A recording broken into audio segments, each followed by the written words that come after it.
আমাদের প্রত্যেকের বাড়িতেই ঘড়ি আছে। এই ঘড়িগুলি মাঝে মাঝে স্লো বা ফাস্ট হয়ে যায়। আবার কত সময় পরে এই ঘড়িটি সঠিক সময় দেখাবে তা যেমন একটা ট্রিক্সের মাধ্যমে জানবো। দেখ এখানে অঙ্কটা কী দেওয়া আছে, একটি ঘড়ি প্রতি ঘন্টায় 2 মিনিট করে ফাস্ট হয়, কতদিন পরে আবার সঠিক সময় দেখাবে। দেখো তোমরা নিশ্চয়ই জানো যে 12 ঘন্টা পর পর ঘড়িগুলো কিন্তু আবার আগের অবস্থানে ফেরত আসে। তাই এখানে প্রথমে আমরা 12 লিখলাম। দেখো এখানে মিনিট দেওয়া আছে, তাহলে ঘন্টা থেকে মিনিট করলে তোমরা কী করবে না 60 দিয়ে গুণ করবে। তাই 12কে আমরা 60 দিয়ে গুণ করে মিনিটে পরিণত করলাম। এবার এটাকে ভাগ করবে। দেখো প্রতি ঘন্টায় কত মিনিট করে স্লো হচ্ছে না 2 মিনিট করে স্লো হচ্ছে, তাই তোমরা কী করবে এটাকে 2 দিয়ে ভাগ করে নেবে। এবার দেখো এখানে অপশানে কিন্তু তোমার দিন দেওয়া আছে, তাহলে তোমরা নিশ্চয়ই জানো একদিন মানে কত 24 ঘন্টা।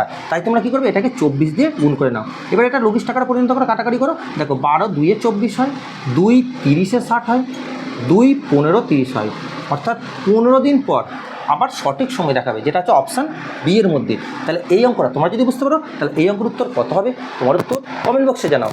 ভিডিওটি ভালো লাগলে লাইক করো এবং এই জাতীয় নিত্য নতুন ভিডিও টিপস পেতে অবশ্যই চ্যানেলটিকে সাবস্ক্রাইব করো।